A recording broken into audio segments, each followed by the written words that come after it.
You ask Tiger to solve. This deals with linear equations with one unknown. The final result is x equals 1 over 2. Let's solve it step by step. Simplify the expression. Expand the parentheses. Simplify the arithmetic.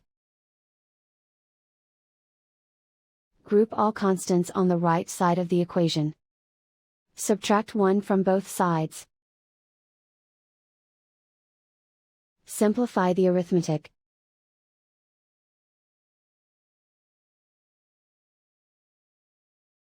Isolate the x.